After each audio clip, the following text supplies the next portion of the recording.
William Whalen here for GetMoreSports.com, and if you listen to the podcast this week, you know it's all about road wins come conference play. However you get them, you've got to love it. And Stanford, after an up-and-down week hosting Utah and Colorado, they come back from behind to beat Utah in an ugly game. They come back against Colorado after trailing by 16 in the second half, ultimately falling by 1 in a game that set basketball back 300 years. They go on the road to one of the toughest places to play in this conference, Corvallis, a place that has been rowdy lately.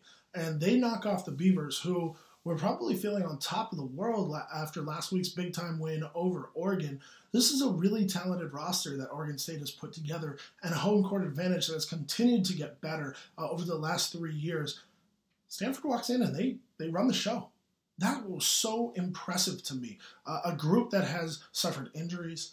They suffer from lack of offensive firepower at times. Roscoe Allen has been incredibly inconsistent.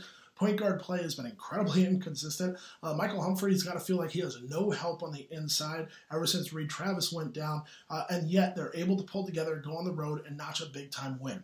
So the question is, are we buying stock in either of these teams right now?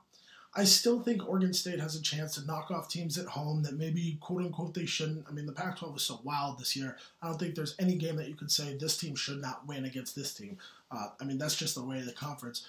But I'm also not ready to buy stock in Stanford. To me, this is a one-off game. Johnny Dawkins has so many of these in his career in Palo Alto. Stanford will do this, and then they'll drop just inexplicable games. They'll go on the road to Oregon and lose by 25. This is what Stanford does under Johnny Dawkins. So if you're starting to buy anything in the Cardinal, don't buy it at all. Leave it, stay away from it, run away as far and as fast as you can.